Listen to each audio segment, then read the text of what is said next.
Bonjour, bienvenue, c'est l'heure de la Voix libre sur France 3. Cette semaine, nous devions recevoir, comme nous le faisons souvent, une personnalité politique de la région. Et puis il y a cette affaire, le cardinal Philippe Barbarin, archevêque de Lyon, primat des Gaules, au cœur d'une véritable tempête médiatique, juridique et théologique aussi certainement.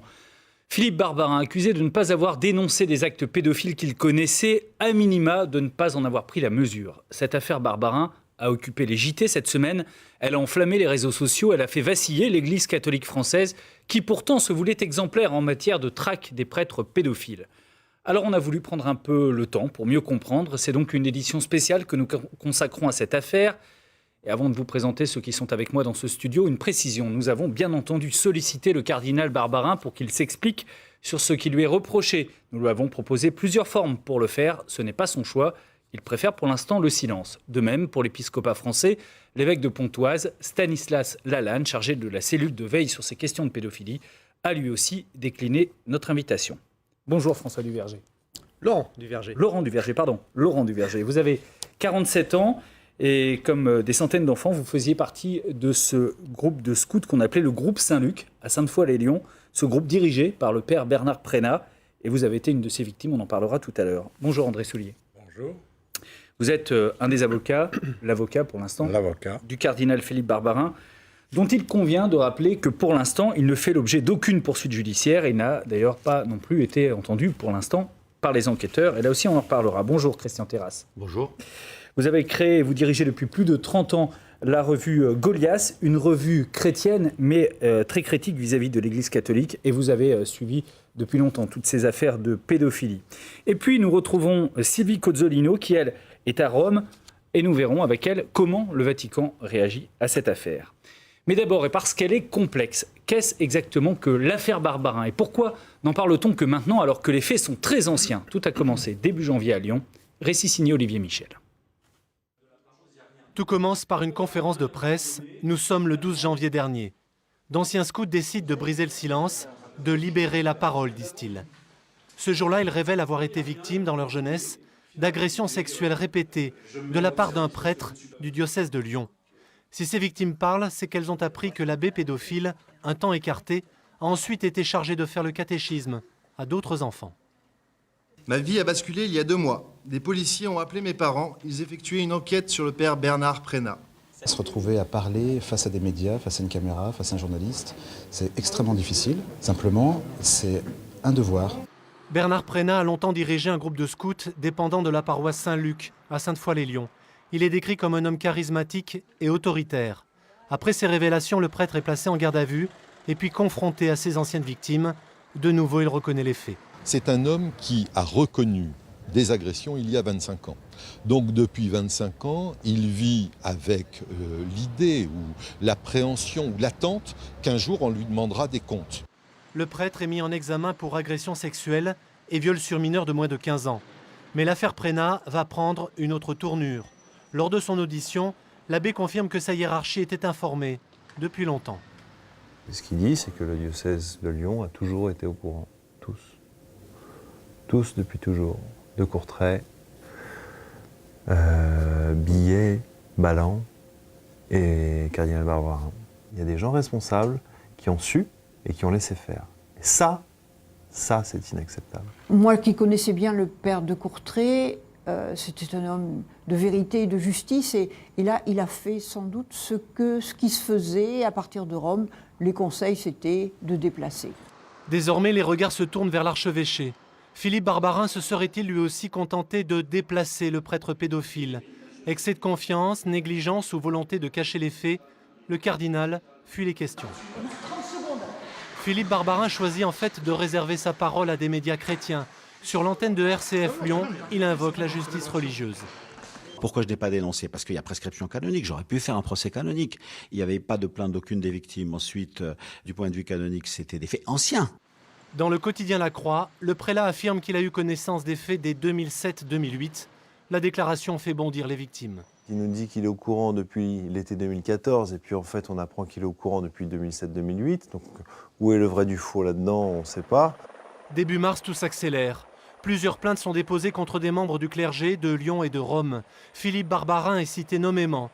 Dans la foulée, une enquête préliminaire est ouverte. enquête pour non-dénonciation d'agression sexuelle et mise en danger d'autrui. Et puis mardi 15 mars, nouveau rebondissement. Après l'affaire dite du père Prénat, une nouvelle plainte et surtout un nouveau témoignage place le cardinal Barbarin dans l'œil du cyclone. Un haut fonctionnaire du ministère de l'Intérieur accuse l'archevêque de Lyon de ne pas avoir écarté un prêtre qui s'était livré à des actes pédophiles. L'ecclésiastique est toujours en activité du reste dans une paroisse de Lyon. Cette nouvelle victime, qui souhaite rester anonyme, a porté plainte pour mise en danger de la vie d'autrui et provocation au suicide. Sylvie Cozzolino, Sandra Méallier. C'est ce prêtre qui est visé, Jérôme Billou. Il officie aujourd'hui à la paroisse de l'Immaculée Conception dans le centre de Lyon. Le même jour, le Premier ministre interpelle publiquement Philippe Barbarin. C'est à lui de prendre ses responsabilités et de parler et d'agir. Un autre membre du gouvernement ira même jusqu'à réclamer la démission du prélat. De démission, il n'en est pas question, répète depuis des jours Philippe Barbarin. Mais devant la pression, les évêques de France, réunis à Lourdes, organisent en urgence une conférence de presse, une première depuis que l'affaire Prénat a éclaté. Pour ma part, je veux dire avec la plus grande force que bien sûr, jamais je n'ai couvert le moindre acte de pédophilie. Ça fait 17 ans que je suis évêque. Ça m'est arrivé 2 fois d'avoir connaissance de faits par une personne qui vient me le dire. Aujourd'hui, Bernard Prénat réside dans un couvent. Il est placé sous contrôle judiciaire. Jérôme Billou a été suspendu cette semaine. Il a quitté sa paroisse du centre de Lyon. Philippe Barbarin lui attend d'être convoqué par les enquêteurs. Laurent Duverger, à la fin des années 70, vous êtes scout au GSL, le groupe Saint-Luc à Sainte-Foy-les-Lyons, qui est donc dirigé par le père Prénat, un homme particulièrement charismatique, qui a une très forte autorité. C'est comme ça qu'il est présenté. Et c'est comme ça qu'il est. Effectivement, moi je rentre... exactement. Moi j'arrive au groupe Saint-Luc en 1978, je suis un petit garçon de 9 ans. Et rapidement, le prêtre, Bernard Prénat, jette son dévolu sur moi, donc dès 1979. Et ces faits se répéteront de 1979 à 1982, été 1982, lors d'un camp de Corse, dont j'ai parfaitement la mémoire. C'est-à-dire que donc pendant 3 ans, j'ai été sous l'emprise de cet homme qui a abusé de mon jeune âge, de ma faiblesse, de ce qu'on est quand on a entre 9 et 12 ans. Je sais que c'est pas facile à dire sur un plateau de télévision, c'est la première fois que vous le faites en plus. Mais qu'est-ce qui se passe concrètement avec le père Prénat? Ce qui se passe concrètement, pour ceux qui connaissent la topologie de l'église, ça leur permettra de visualiser un petit peu les endroits. Il y avait au 3e étage de l'église Saint-Luc une pièce réservée aux costumes, à côté de laquelle se trouvait son bureau. Régulièrement, il me demandait de l'accompagner dans son bureau. Pour quelle raison, ça je ne m'en souviens plus, faire du tri, enfin bon, il y avait pour une raison quelconque. Et puis là, dans cette salle des costumes, il m'attrapait, il me plaquait contre lui, il me guidait la main sur son visage, il se baissait pour que je l'embrasse. Il guidait ma main sur ses parties intimes, mais la sienne sur les miennes. Vous pensez être le seul enfant à l'époque à subir ça? Vous ne savez pas que d'autres peuvent être aussi approchés de cette façon par le père Prénat? Je crois qu'à 9-10 ans, vous ne vous posez même pas la question. Aujourd'hui, mettre les mots d'un homme de 47 ans sur les ressentis d'un petit garçon de 10 ans, pour moi, c'est du domaine de l'impossible. Simplement, je crois qu'à ce moment-là, vous avez quelque chose dans votre cerveau, un interrupteur qui se met sur off, ou en mode survie, je ne sais pas comment dire, parce que moi, il y a des choses où il y a un blocage, je n'ai aucun souvenir des mots qu'il m'a prononcés pendant 3 ans. Et vous ne vous posez pas la question, est-ce qu'il n'y a que moi, est-ce que c'est bien, est-ce que c'est pas bien? À ce moment-là, le prêtre Bernard Prénat représente pour vous, il a une triple casquette. Il est l'adulte, et vous êtes l'enfant. Donc c'est un adulte, vous lui devez la respect et l'obéissance. C'est votre chef de groupe. Obéissance d'autant plus. Et il a cette triple casquette de prêtre, qui est, à l'époque, pour nous, jeunes scouts en plus dans un mouvement catholique, était une puissance omnipotente. Pourquoi vous n'en parlez pas?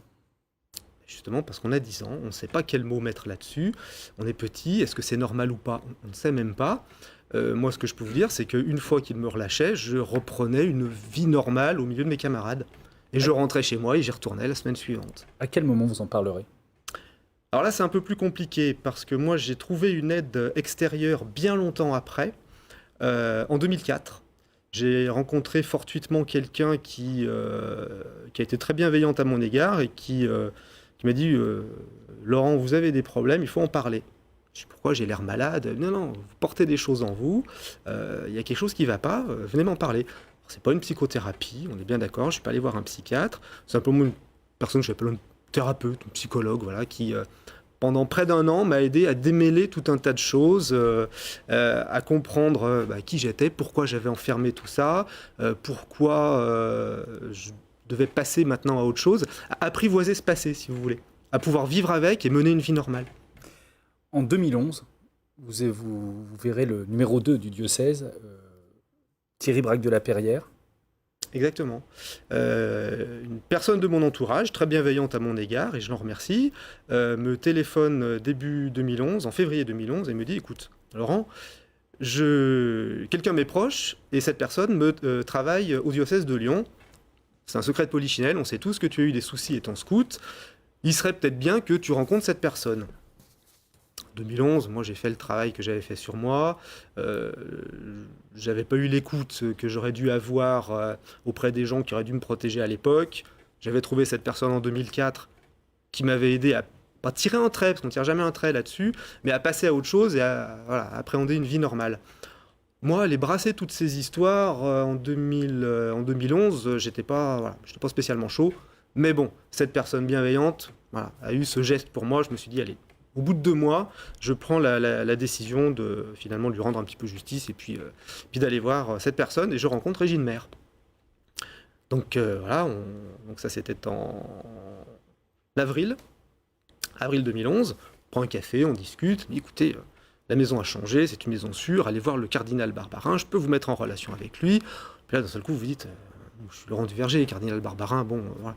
Et puis je vous dis, replonger dans cette histoire qui était quand même très vieille, 2011, on parle du départ du père Prénat 20 ans auparavant. Pour nous, il était loin, il était peut-être mort, enfin on ne se pose même pas la question. On nous avait dit qu'il était écarté d'enfants, enfin, le sujet était clos. Je prends 2 mois quand même de réflexion pour me dire, est-ce que je le fais, est-ce que je le fais pas, qu'est-ce que ça va raviver. Et début juin 2011, je dis, allez, banco, on y va. Je prends contact avec le diocèse, on me donne un rendez-vous, donc le 24 juin, je me présente. Je croise un ami, pour la petite histoire, qui me dit, mais qu'est-ce que tu fais là? Tu vas rigoler, je viens voir ton patron. Et là, on m'annonce, vous n'allez pas être reçu par le cardinal, mais par l'évêque Monseigneur Braque de la Perrière, qui est évêque auxiliaire. Voilà. Thierry Braque de la Perrière, évêque auxiliaire.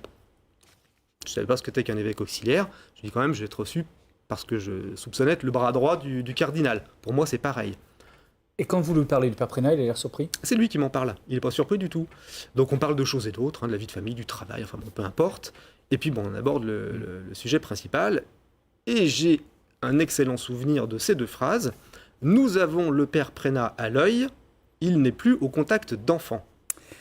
Christian Terrasse de la revue Goliath. Il aurait pu y avoir une première affaire Prénat en fait dès 1991, quand la famille de François Deveau, qui est un autre scout et qui est aujourd'hui le président de l'association de la Parole libérée, alerte le cardinal de Courtrai, qui est en charge à l'époque. De Courtrai éloigne Prénat, mais c'est tout. Pourquoi à ce moment-là, il n'y a pas de plainte des familles? Parce qu'on est dans une culture à l'époque qui a complètement changé par rapport à la culture d'aujourd'hui.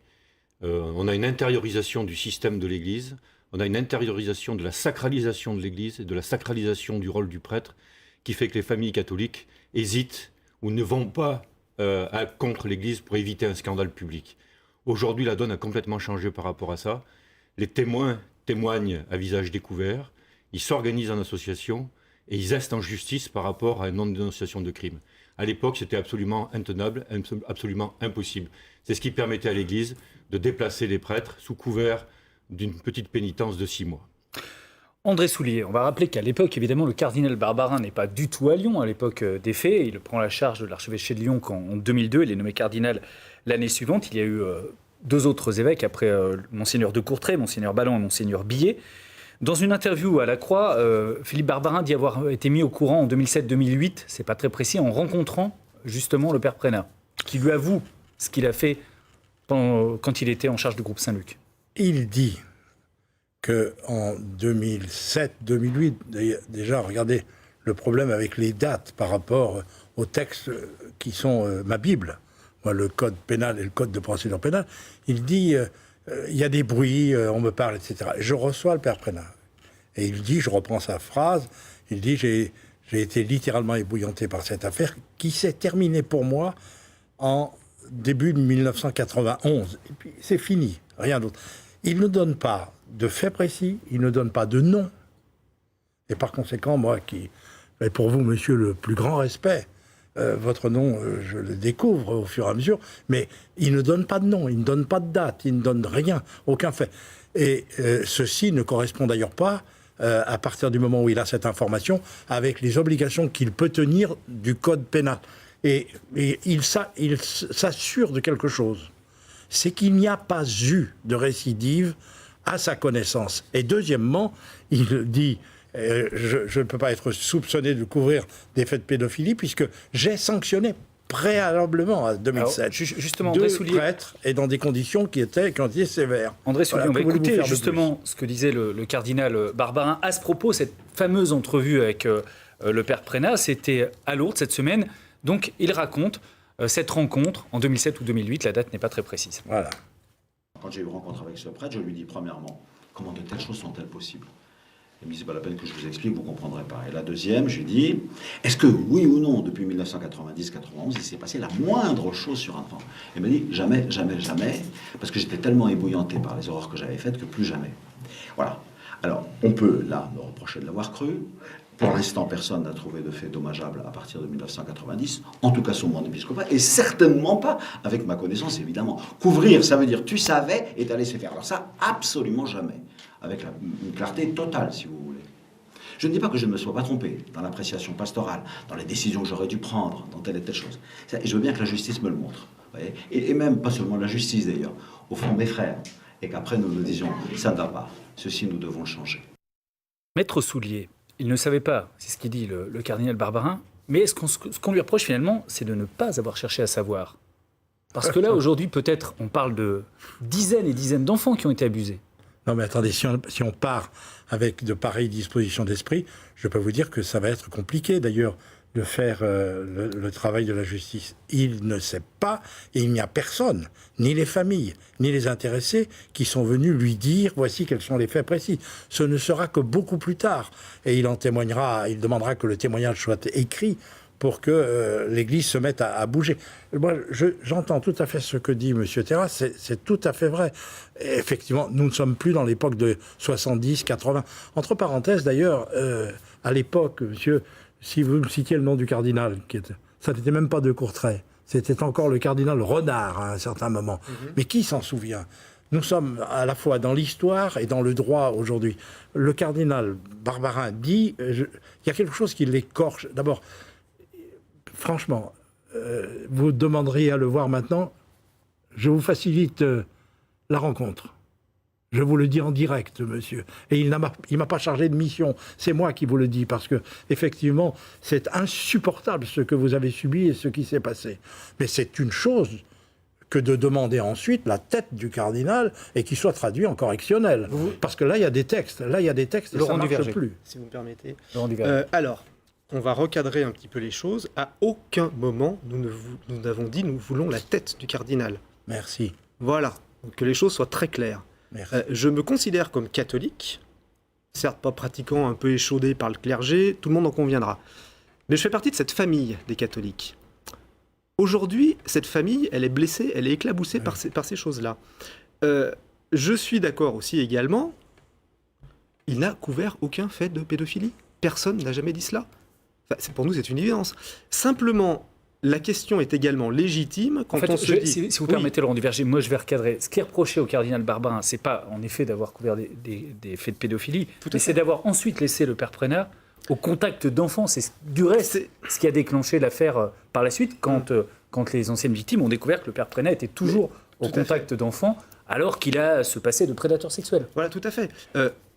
Monseigneur Barbarin, à cette époque, ne prête pas foi aux rumeurs, et c'est tout à son honneur. Il rencontre le père Prénat. C'était la meilleure chose à faire. Là, après, est-ce qu'il aurait dû en parler à la justice ? Ce sera à elle de le dire, certainement pas à moi. Par contre, à un moment, est-ce qu'il n'aurait pas dû pousser un peu plus avant ses investigations ? Le père Bernard lui dit « Je ne vais pas vous expliquer, vous ne comprendriez pas ». Moi, ça me choque pas montrer méchant, mais qu'un subalterne parle comme ça à son supérieur, pour ceux qui ont fait le service militaire, qui étaient dans des institutions hiérarchisées, c'est quelque chose qui est impensable. À ce moment-là, il me semble que le cardinal Barbarin aurait dû lui dire « Ah si, vous allez m'expliquer, et puis par le menu, vous allez m'expliquer ce qui s'est passé. » Là, peut-être aurait-il pris la conscience et l'envergure du problème, ce qui malheureusement n'a pas été fait. Et là, on n'est pas dans une affaire juridique, on est dans une affaire plutôt morale. Voilà. Christian Terras, je vais poser une question très directement. Est-ce que, en laissant le père Prénat en charge, en fait, d'une paroisse, est-ce qu'on a fait prendre un risque aux enfants, clairement ? Oui, parce que croire un pédophile sur parole, c'est oublier de penser qu'un pédophile est dans le déni. Donc on ne sait pas ce qui a pu se passer après. Et je trouve que le cardinal Barbarin a agi avec légèreté et avec amateurisme dans cette histoire-là. Je pense qu'il aurait dû agir de manière préventive, c'est-à-dire de pousser les investigations beaucoup plus loin. Non pas se substituer à la justice, mais creuser davantage le dossier et pas mettre, si vous voulez, et recycler le père Prénat dans le tissu paroissial et pastoral au risque d'exposer des jeunes à sa prédation. André Soulier. Voyez-vous comme c'est difficile, monsieur Terras. Vous êtes un philosophe, vous êtes un écrivain, vous êtes quelqu'un qui réfléchit. Et vous venez de dire exactement le contraire de ce qui soit. Vous dites, un pédophile est toujours dans le déni. Eh bien, celui-là l'était pas.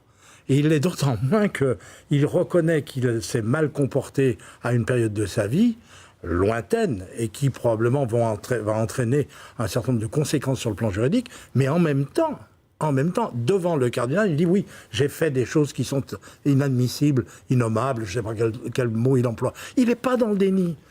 Attends, franchement, merci d'apporter à mon moulin cette eau qui me fait plaisir. Ce que je veux dire par là, c'est que on ne croit pas sur parole au coin d'une table et sous prétexte d'un examen de conscience un prêtre qui a autant de souffrance sur les doigts, sur le dos.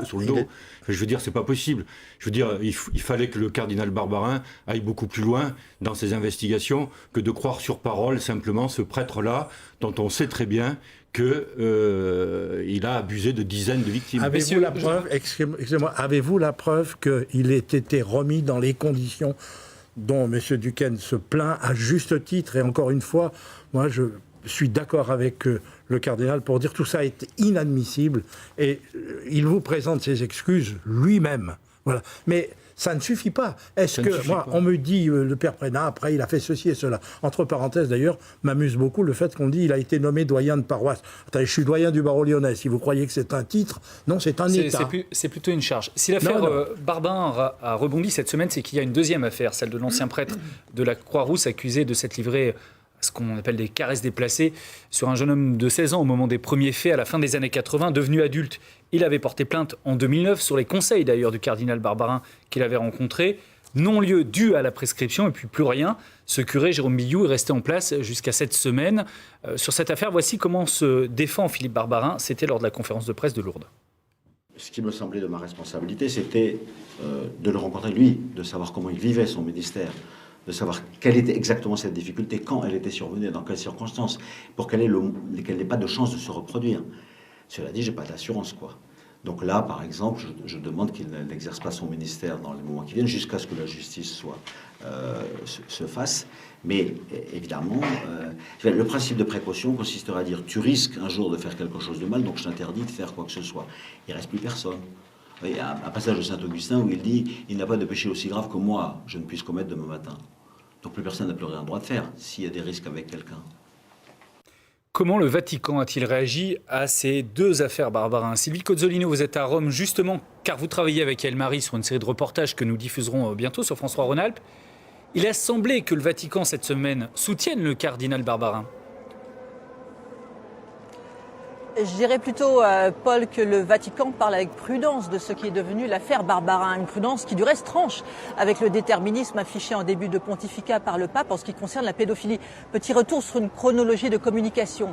Il y a quelques semaines, le pape est de retour d'Amérique latine. Dans l'avion qui le ramène à Rome, il déclare tout évêque qui se contente de déplacer un prêtre pédophile, eh bien, n'a rien à faire dans l'église, il doit quitter l'église. Évidemment, tout le monde pense que l'allusion concerne le cardinal Barbarin. Quelques heures plus tard, le chef de salle de presse, le père Lombardi, dément, désamorce une bombe qui menace d'exploser. Il dit non, il ne s'agit pas du cardinal Barbarin qui a agi dans cette affaire avec une extrême responsabilité. Acte 2, il y a quelques jours à peine, l'association Les Victimes de la Parole Libérée, envoie un courrier au pape, demande une audience au pape, une lettre qui est très médiatisée. Et là, pareil, le père Lombardi, le chef du salle de presse, rétorque. Ce n'est pas une manière de demander une audience privée. Le climat n'est pas suffisamment calme. Le cardinal Barbarin mérite respect, estime. Il faut que justice se fasse. Néanmoins, des vaticanistes patentés nous ont dit que cette réponse du Vatican était quand même assez molle. Je dirais presque que finalement le Saint-Siège assure le service minimum en ce qui concerne le cardinal Barbarin, Paul. Laurent Duverger, effectivement, vous avez demandé une audience au pape, l'association La Parole Libérée. Vous avez été déçu justement de cette réponse? Et pourquoi voulez-vous voir le pape? Donc ce sont les membres du bureau qui ont écrit cette lettre. Moi je suis uniquement membre de l'association, juste à titre de victime. Je ne suis pas un fondateur. Je pense qu'il y a un moment où, depuis quand même de nombreuses années, l'Église prône la tolérance zéro. Bon, c'est doux à l'oreille, on est bien d'accord. Il y a un moment, on se demande si le message passe bien. Nous, ce qu'on a vécu, le message de l'association est très simple. Ce qu'on a vécu, on ne veut pas que ça se reproduise. Aujourd'hui, on sort un peu du bois, tardivement. Mais pourquoi tardivement? C'est parce qu'on l'apprend maintenant. On l'aurait appris il y a 5 ans, on aurait fait la même chose. Il n'y aurait jamais eu d'affaire si Prénat avait été écarté complètement. Ah bah pour nous, c'était le cas. On l'apprend fin 2015. Moi, j'ai été endormi en 2011 par l'évêque auxiliaire qui me dit, voilà... Et la réaction du cardinal Barbarin, ce que dit André Soulier depuis tout à l'heure, ça vous choque ou vous l'entendez? Il reconnaît quand même à demi-mot qu'il a pu faire une erreur. Ça, je l'entends. Je me suis peut-être trompé dans l'appréciation. Très honnêtement, avec tout le respect qui est dû à tout le monde, le peut-être est peut-être de trop. Je pense qu'effectivement, à un moment, quand on a un pédophile en face de soi qui avoue avoir commis des méfaits, le principe de précaution, c'est pas de dire, à mon sens, tu risques de faire quelque chose, parce que là, il risque de faire quelque chose, mais tu as déjà fait quelque chose. Les faits, ils sont déjà passés. Donc, à ce moment-là, on essaye de prendre la mesure des choses, on questionne le prêtre, on le fait entendre par des spécialistes, on le fait peut-être suivre, traiter. Il y a des thérapies qui existent pour ça. Et en vertu du résultat de ces thérapies, on avise ou non si on le remet au contact d'enfants. Là, il y a eu une attitude, à mon sens, dangereuse.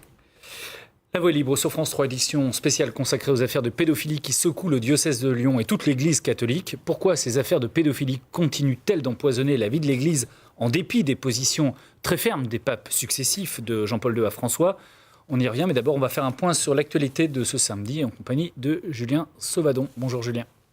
Bonjour Paul, bonjour à tous. On débute ce flash avec l'arrestation hier à Molenbeek en Belgique de Salah Abdeslam. Il était le seul membre encore en fuite du commando ayant opéré le 13 novembre à Paris et à Saint-Denis. Le député Les Républicains du Rhône, Georges Fenech, président de la commission d'enquête parlementaire sur les attentats, a salué le fait que Salah Abdeslam ait été capturé vivant. Écoutez. C'est une avancée pour l'enquête des attentats du 13 novembre à Paris. C'est un soulagement aussi pour beaucoup de victimes, des familles de victimes qui savent qu'il y aura un procès puisque c'est l'un des auteurs interpellés vivant. Nous attendons évidemment des explications que devra fournir Abdeslam. Je ne pense pas qu'il se mure dans un silence indéfini. Les enquêteurs, les juges sauront sans aucun doute obtenir des explications. Est-ce qu'Abdeslam connaît tout? J'en doute aussi. Encore une fois, c'est un exécutant, comme l'étaient les autres impliqués dans les attentats de Paris et de Saint-Denis. Intense semaine pour la police nationale de la Loire. On l'a appris hier au terme d'un long travail d'investigation. Les enquêteurs ont pu démanteler 2 réseaux ligériens, l'un qui s'adonnait au trafic de stupéfiants et l'autre au cambriolage. Catherine Doll, Pauline Lavoie. D'un côté, des objets du quotidien, de l'autre, résine de cannabis, cocaïne, argent liquide et armes de poing. Les coups de filet ont été fructueux cette semaine pour les policiers ligériens. 7 mois d'enquête pour démanteler le réseau de cambrioleurs auteurs d'une trentaine de faits. Dans la vallée du Gier surtout, 5 mois pour faire tomber des trafiquants de drogue qui inondaient près de 300 clients sur Saint-Étienne et ses environs. Dans les perquisitions, effectivement, on a trouvé 3 kilos de résine de cannabis et 400 grammes de cocaïne, mais ça ne reflète pas l'ampleur du trafic, puisque également en perquisition, nous avons trouvé 9 paquets qui avaient contenu chacun 1 kilo de cocaïne. Dans les 2 cas, la police est passée à l'action lundi dernier pour les interpellations, 13 dans l'affaire de stupéfiants cueillis au petit matin sans résistance, mais en présence d'équipes du RAID. Certains mis en cause étant présentés comme armés et potentiellement dangereux, 5 ont été écroués. Pour les cambriolages, il s'agirait d'une bande organisée, originaire des pays de l'Est, résidant à Vénissieux. Là aussi, 2 ont été écroués. Montélimar, Saint-Paul-Trachâteau ainsi qu'une trentaine de villes en France se mobilisent aujourd'hui pour Lucas Tronche. Domicilié dans le Gard à Bagnols-sur-Cèze, cet adolescent de 16 ans est parti de chez lui il y a tout juste 1 an. Depuis, il n'a plus donné signe de vie. Sa famille est inquiète. Les enquêteurs sont dans l'impasse. Plusieurs rassemblements et lâchers de ballons sont prévus aujourd'hui à 15h. Depuis 1 an à Bagnols-sur-Cèze, dans le Gard, la disparition de Lucas Tronche hante tous les esprits. Les dernières traces de l'adolescent âgé de 16 ans remontent au 18 mars 2015 vers 17h, alors qu'il rejoignait un arrêt de bus près de chez lui. Depuis, les forces de police ont déployé tout ce qui peut l'être dans une enquête de ce genre. Recherche d'indices par la police scientifique, ratissage terrestre par des gendarmes et des militaires, fouille de la Cèze, une rivière située à quelques kilomètres des lieux, étude des communications téléphoniques et d'Internet, mobilisation de la population, de ses amis, de sa famille, campagne d'affichage, rien n'y a fait. Lucas n'a toujours pas été retrouvé. 1 an après cette disparition énigmatique, plusieurs initiatives vont être lancées ce week-end par l'association Retrouvons Lucas. Un lâcher de 500 ballons aujourd'hui à 15h à Bagnols-sur-Cèze et des rassemblements dans une trentaine de villes en France. En Ligue 2 de football, Bourg-Péronat s'est imposé sur la pelouse d'Auxerre, 2-1. Tout s'est joué pour les jaunes dans les dernières minutes du match. Sané a débloqué le compteur avec ce pénalty marqué à la 83e minute. Puis c'est au tour de Boussa de compléter avec ce très joli but. Bourg mène 2-0. Auxerre réduit le score dans les arrêts de jeu. Cette victoire des Bressans devrait leur permettre de se maintenir en Ligue 2 l'an prochain selon leur entraîneur. Écoutez. C'est sûr qu'avec la victoire contre Nancy la semaine dernière et celle-ci à l'extérieur, ça nous rapproche un peu plus de notre objectif initial. Voilà, je pense qu'il ne faut pas qu'on lâche, il faut qu'on reste concentré quand même sur les prochaines rencontres. Il en reste 7. Même quand on atteindra le maintien, il faudra quand même continuer à progresser. On est une équipe jeune qui découvre la Ligue 2, donc ça va être des matchs aussi sans pression. Peut-être après, j'espère, le plus vite possible, qui nous permettront aussi de continuer notre progression. Et puis c'était décidément une très belle soirée pour le sport bressan. En Pro B de basket, Bourg en rouge a remporté largement son derby qu'il opposait à Saint-Chamond. Large victoire 87-68. 3e succès d'affilée pour la JL qui est pour l'heure 3e au classement. Saint-Chamond avant-dernier. C'est la fin de ce flash. Tout de suite, c'est le retour de La Voix est libre. Paul Satis et ses invités à ce soir 19h. La Voix est libre, deuxième partie édition spéciale consacrée aux affaires de pédophilie et d'agression sexuelle dans l'église lyonnaise. Avec nous en plateau, Laurent Duverger, membre de l'association La Parole Libérée, victime du père Prénat, André Soulier, avocat du cardinal Barbarin, et Christian Terrasse, fondateur et directeur de la revue Goliath. Pourquoi l'église catholique est-elle autant malade des affaires de pédophilie ? Pourquoi ressurgissent-elles à intervalles réguliers ?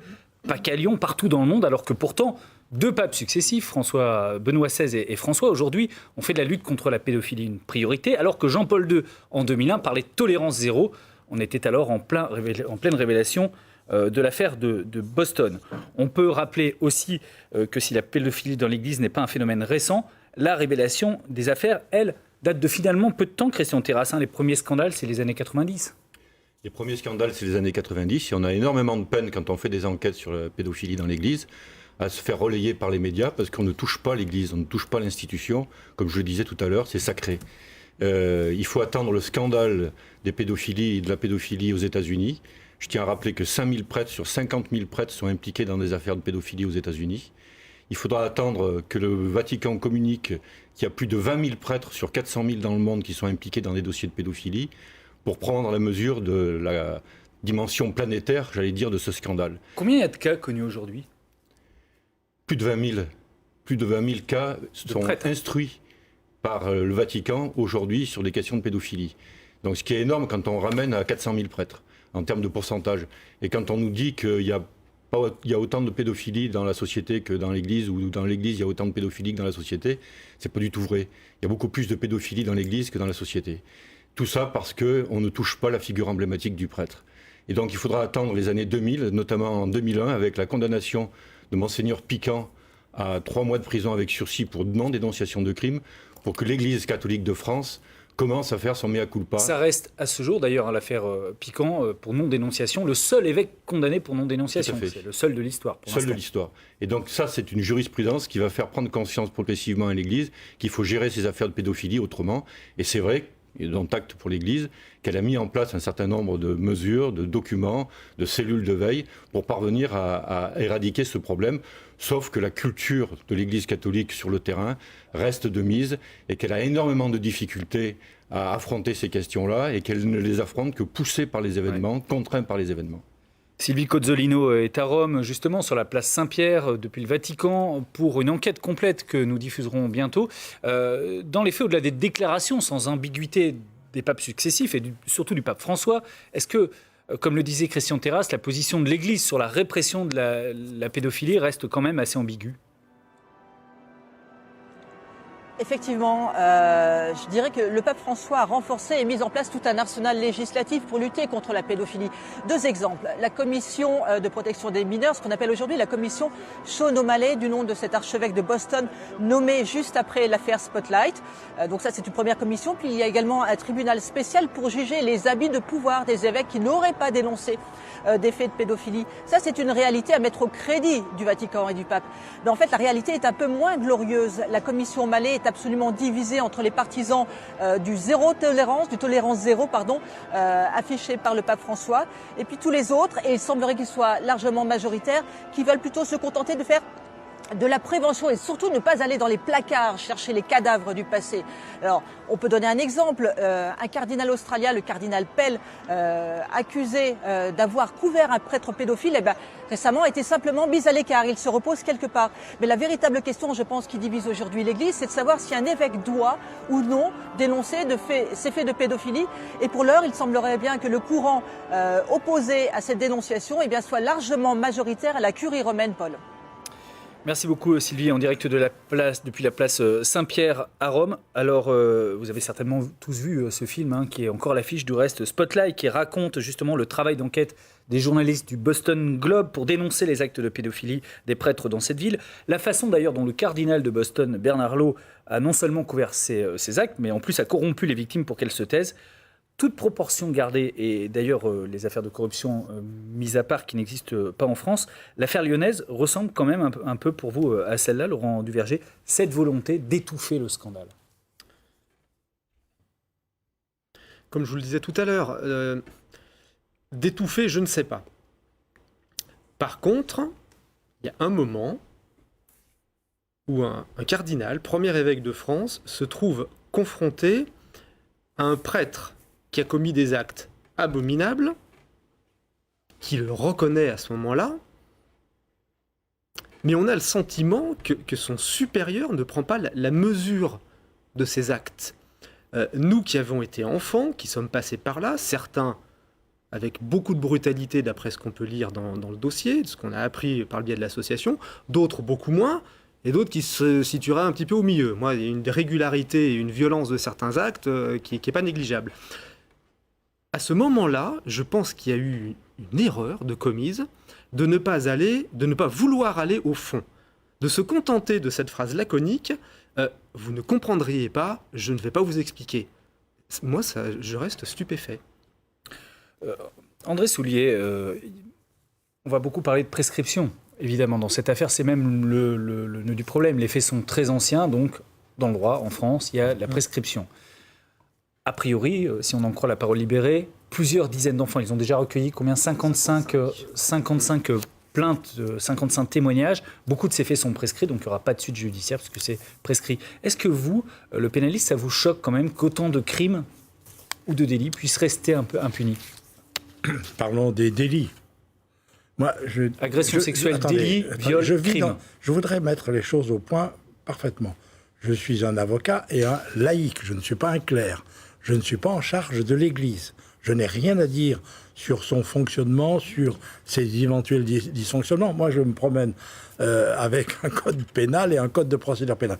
Je me promène d'abord avec quand même quelque chose que je voudrais dire. Le lynchage médiatique, aujourd'hui, où il n'y a pas de poursuite exercée contre Philippe Barbarin, citoyen français, par ailleurs cardinal, archevêque de Lyon. Il n'y a pas de poursuite. Puisque le père Prénat, son dossier n'est pas communiqué à son avocat. Les médias doivent en parler. Nous ne sommes pas impliqués dans l'affaire Prénat, pas le moins du monde, judiciairement. Et alors, en ce qui concerne l'enquête préliminaire, celle-ci a été ordonnée, elle n'a pas encore commencé. On a dit, mais il est mis en accusation. Mais c'est une plaisanterie de garçon de bain. Je proteste véhémentement au nom de la Constitution, de la Déclaration des droits de l'homme de 89, de la Constitution de 58, du Code pénal, de la Convention européenne des droits de l'homme. On est en train de donner l'honneur de cet homme aux chiens, comme l'a dit un président de la République à propos d'un ancien Premier ministre qui s'était donné la mort. Je crois qu'il faut raison garder. Moi, je suis d'accord pour plaindre les victimes, pour adhérer moi, à la thèse du cardinal qui dit, bon, écoutez, oui, les temps ont changé, on va être plus dur. C'est ça. Et il est décidé à le faire. Mais s'il vous plaît, dans la semaine de la Passion, je ne suis que baptisé. Je n'ai pas à parler au nom de l'Église de France. Je ne suis qu'avocat.